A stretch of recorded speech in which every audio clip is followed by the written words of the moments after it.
Hi buddies, welcome to my channel Cleaning 360. இதுதான் என்னோட first video. So இந்த வீடியோவில் ஃபர்ஸ்ட் நம்ம என்ன பார்க்க போகிறோம் அப்படின்னா ஸ்வீப்பிங் த ஹவுஸ், அப்படின்னா வீடு பெருக்கிறது இல்லைன்னா வீடு கூட்டுறதுன்னு சொல்லலாம். வீடியோவை ஃபுல்லாக ஸ்கிப் பண்ணாமல் பாருங்கள். இதில் இடையில டிப் கூட நான் சொல்லியிருக்கேன். இந்த வீடியோ கண்டிப்பாக பார்க்குற எல்லாருக்குமே யூஸ்ஃபுல்லாக இருக்கும்னு நினைக்கிறேன். மோஸ்ட்டாக எல்லாருக்குமே தெரிஞ்சிருக்கும் எப்படி வீடு பெருக்கணும் கூட்டணும் அப்படின்னு. வாங்க வீடியோக்குள்ளே போகலாம். ஃபஸ்ட்டு நம்ம காலையில் ஏஞ்ச உடனே நம்ம வீட்டில் திங்ஸ்லாம் இப்படி தான் இருக்கும். இது என் வீட்டில் இப்படி தான் இருந்தது அன்றைக்கி மார்னிங். ஸோ முந்தின நாள் வாங்கிட்டு வந்த திங்ஸ் ஆர் குழந்தை விளாண்ட திங்ஸ்லாம் அப்படி அப்படியே அங்கங்கே போட்டாச்சு. நம்மளோட ஃபர்ஸ்ட் ஜாப் என்னென்னா அங்கே இருக்க திங்ஸ் எல்லாத்தையும் குயிக்காக எடுத்துகிட்டு போயிட்டு அந்தந்த இடத்துல ப்ளேஸ் பண்ணிடணும். ஸோ தட் வீடு எக்ஸ்ட்ரா திங்ஸ் எதுவுமே இல்லாமல் க்ளீனாக இருக்க மாதிரி நமக்கு தெரியும். ஸோ நான் எல்லாத்தையுமே எடுத்துட்டேன். நெக்ஸ்ட்டு முக்கியமான விஷயம் என்னென்னு பார்த்திங்கன்னா அந்த மேட்டு உதறது தான். பிகாஸ் நம்ம வெளியில் எங்கேயாவது போயிட்டு வந்தாலோ இல்லை ரெஸ்ட் ரூம் போயிட்டு வந்தாலும் நம்ம காலில் இருக்க அழுக்கு எல்லாமே ஒட்டுற இடம் இந்த மேட்டு தான். ஸோ அதை ஃபஸ்ட்டு நம்ம நல்லா உதறிக்கணும். அது உதறதுனால அதில் இருக்க டஸ்ட் எல்லாமே நமக்கு கீழே வந்துடும். ஸோ தட் ஈஸியாக இருக்கும். இந்த தொடப்பத்தை நம்ம பிடிக்கிற விதம் 2 விதம். ஒன்று இப்படி நேராக பிடிக்கிறது, ஸோ தட் அந்த டிப்பு மட்டும் கீழே டச் ஆகும் ஃப்ளோரில். நெக்ஸ்ட் இதை நீங்கள் கீழே குனிஞ்சிங்கன்னா ஃப்ளோர் ஃபுல்லாக நம்மளோட தொடப்பம் டச் ஆகிற மாதிரி இருக்கும். ஸோ இந்த 2 வே தான் நம்ம பெருக்க போகிறோம். ஸோ கீழே தரையில் பெருக்கிறதுக்கு நீங்கள் இந்த வே யூஸ் பண்ணிக்கலாம், தொடப்பம் கீழே இருக்க மாதிரி.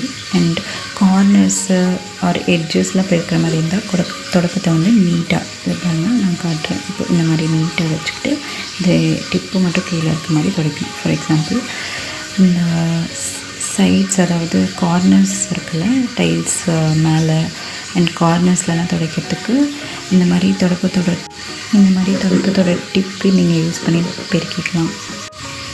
ஸோ நம்ம வீட்டோட மிடில் நின்றுக்கலாம், சென்டரில். ஸோ 2 கார்னரில் ஏதாச்சும் ஒரு கார்னர்லேருந்து நம்ம ஸ்டார்ட் பண்ணலாம். ஸோ நான் இந்த கார்னர்லேருந்து ஸ்டார்ட் பண்ண போகிறேன். ஸோ பாருங்கள், இந்த கார்னரில் ஒரு டோர் இருக்குது. ஃபஸ்ட் அந்த டோர் அடியில் இருக்கிறது லைட்டாக அப்படியே பெருக்கிக்கிறேன். பெருக்கிட்டு கார்னர்ஸும் பெருக்கிறேன். ஸோ நெக்ஸ்ட்டு தரையில் பெருக்கிற. ஸோ தொடப்பத்தை நல்லா பெண்ட் பண்ணி பெருக்கணும்.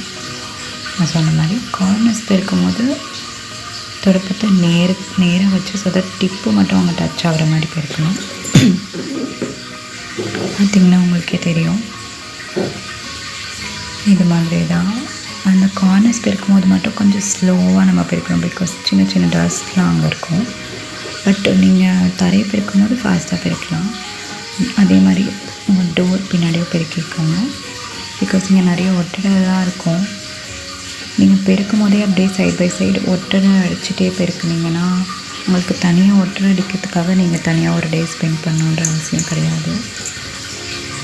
எவ்ரிடே நீங்கள் பெருக்கும் போது அப்படியே டோர் பின்னாடி இருக்க ஒட்டடை, ஜன்னலில் இருக்க ஒட்டடைலாம் அடிச்சுட்டே பெருக்குனிங்கன்னா உங்களுக்கு வீடுமே டெய்லி பார்க்குறதுக்கு ரொம்ப க்ளீனாக இருக்க மாதிரி இருக்கும். செப்பரேட்டாக அதுக்காக பண்ண தேவையில்லை. சேம்வே நான் வாசப்படியிலையும் பெருக்கிட்டேன். அண்ட் பாருங்க, ஃபுல்லாக பெருக்கிடுறேன். கார்னர்ஸில் மட்டும்தான் டிப் யூஸ் பண்ணுறேன். வீடு பெருக்கிறதுக்கு ஃப்ளாட்டாக தொடப்பத்தை வச்சு கிரவுண்ட் ஃபுல்லாக டச் ஆகிற மாதிரி தான் நான் ஃபுல்லாக பெருக்கிட்டுருக்கேன். ஸோ ஐ திங்க் இந்த பக்கம் நம்ம கவர் பண்ணியாச்சு ஒரு சைடு. ஸோ இந்த சைட் கவர் பண்ணியாச்சு. நெக்ஸ்ட்டு நம்ம இந்த பக்கம்லாம் ரிமைனிங் இருக்குது. நீங்கள் எப்போவுமே பெருக்கிறப்போ அந்த குப்பையை மிடில் இருக்க மாதிரி பார்த்துக்கோங்க. எந்த சைட்லேருந்து பார்த்தாலும் மிடில் அந்த குப்பை இருக்க மாதிரி. ஒய் பிகாஸ் நம்ம பெருக்கும் போது அந்த டஸ்ட்லாம் மிடில் வச்சுக்கிட்டோன்னா ஈஸியாக இருக்கும். ஆர்எல்ஸ் நீங்கள் இந்த கார்னர்லேருந்து பெருக்கிட்டோன்னா அந்த கார்னரில் தள்ளுற மாதிரி இருக்கும். அதனால தான் சொல்கிறேன். ஸோ பெருக்கும் போது உங்கள் குப்பை வீட்டுக்கு மிடில் இருக்க மாதிரி பார்த்துக்கோங்க. அண்ட் நெக்ஸ்ட்டு எங்கள் வீட்டில் ஒரு சோஃபா தான் இருக்குது. ஸோ இது கீழே பார்த்திங்கன்னா பாப்பா சாப்பிட்டுட்டு நிறையா டஸ்ட்லாம் போட்டிருக்கா. நம்ம கீழே அடியில் தொடப்பத்தை விட்டு பெருக்கக்கூடாது. ஏன்னா ஒழுங்காக ப்ராப்பராக நம்மளால் அந்த டஸ்ட்டெல்லாம் எடுக்க முடியாது. ஸோ நான் என்ன பண்ணிக்கிறேன்னா இந்த சோஃபாவை லைட்டாக மூவ் பண்ணிவிட்டேன். ஒரு சிங்கிள் சீட்டர் சோஃபானால நான் ஈஸியாக மூவ் பண்ணியாச்சு. பண்ணிவிட்டு அது கீழே இருக்க டஸ்ட்டெல்லாம் அப்படியே குயிக்காக நான் பெருக்கிட்டு அதையுமே நான் மிடில் தான் ஜாயின் பண்ணுறேன். அந்த குப்பையெல்லாம் பெருக்கி தள்ளி அதையுமே நான் ஆல்ரெடி மிடில் ஜாயின் பண்ணது உங்களுக்கு காட்டினாலே அங்கே தான் ஜாயின் பண்ணுறேன். நெக்ஸ்ட்டு ஃப்ரிட்ஜ் கீழே பார்த்திங்கன்னா லேஸாக ரொம்ப நம்ம தொடப்பத்தை உள்ள விடக்கூடாது, தொடப்பம் ஸ்பாயில் ஆகிடும். ஸோ நம்ம லேஸாக அங்கே தொடச்சிட்டு எப்போவுமே இந்த ஃப்ரிட்ஜுக்கு சைடில் நீங்கள் வைக்கும் போதே கொஞ்சம் கேப் விட்டு வச்சிங்கன்னா உங்களுக்கு ஃப்ரிட்ஜு டஸ்ட்டு படாமல் அந்த ஒட்டர் இல்லாமல் நம்ம பார்த்துக்கலாம். பிகாஸ் நம்ம டெய்லி அந்த இடம் பெருக்கிறதுனால அது டஸ்ட் இல்லாமல் இருக்கும். ஒட்டரை கூட நான் சொன்ன மாதிரி அடிச்சுக்கலாம் டெய்லி, ஸோ தட் க்ளீனாக இருக்கும் எவ்ரிடே. இந்த மாதிரி எங்கள் வீட்டில் டிவி யூனிட் இல்லாதனால நான் வந்து இந்த மாதிரி ஒரு இது பேர் என்ன ஸ்டூல், இந்த மாதிரி ஸ்டூலில் நான் வந்து டிவிக்கான திங்ஸ்லாம் வச்சுருக்கேன். ஸோ நான் இது ஈஸியாக என்னால் நவுத்த முடியுது, அதனால் நான் நவுத்திட்டு பெருக்கிறேன் மூவ் பண்ணிவிட்டு. பட் உங்களுக்கு வந்து டிவி யூனிட்ஸ் இன்டீரியர் மாதிரி ஏதாவது பண்ணியிருக்கீங்க அப்படின்னா உங்களால் மூவ் பண்ண முடியாது. அந்த டைமில் நீங்கள் மூவ் பண்ணி துடைக்கணும்னு அவசியம் இல்லை, இன்னர் அண்ட் அவுட்டர் கார்னர்ஸ் மட்டும் துடைச்சா போதும். ஸோ இங்கே ஃபுல்லாக நான் பெருக்கியாச்சு, இந்த சைடும் நான் பெருக்கிக்கிறேன். இதையுமே நான் பெருக்கிட்டு எல்லாமே சென்டரில் சேர்த்துறேன், அதாவது எல்லா குப்பையுமே சென்டரில் வர மாதிரி. அகெயின் இந்த குப்பையும் நான் சென்டரில் சேர்த்துறேன். ஸோ இங்கே பாருங்கள், வீடு பார்க்க க்ளீனாக தான் இருந்தது, ஆனால் பெருக்குனா இவ்வளோ டஸ்ட்டு வருது. இதில் முக்கால்வாசி மேட்டில் இருந்தது. ஸோ நீங்கள் பெருக்கும் போது பெருக்கி முடித்த பிறகு இந்த மாதிரி முடியோ இல்லைனா டஸ்ட்டு ஒட்டரை ஏதாவது நம்ம தொடப்பத்தோட எட்ஜில் மாட்டிக்கும். அப்போ வந்து இப்படி ஷேக் பண்ணாலே போதும், அதெல்லாமே கீழே கொட்டிடும். அதுக்கப்புறம் சம்டைம்ஸ் நம்ம வந்து பெருக்கும் போது நிறைய முடி இருந்தாலும் நிறைய ஒட்டரை இருந்தாலும் இந்த எட்ஜில் போய் ஃபுல்லாக ஸ்டோர் ஆகிக்கும். நீங்கள் என்ன தான் உதறினாலும் கீழே விடாது. அந்த டைமில் நம்ம கையை வச்சு கீழே தள்ளிக்கலாம். இப்போ நான் எல்லாத்தையுமே பெருக்கி அள்ளுறேன் குப்பை மரத்தில். இப்போ வந்து முறம் வந்து லைட்டாக பின்னாடி போகிற மாதிரி மூமெண்ட்லேயே வச்சுக்கோங்க, தொடப்பம் வந்து முன்னாடி போகிற மாதிரி. ஸோ இங்கே பாருங்கள், இப்படி இந்த மாதிரி பண்ணிங்கன்னா குப்பை வந்து ஈஸியாக முறத்து மேலே போயிடும், குப்பை முறை மேலே.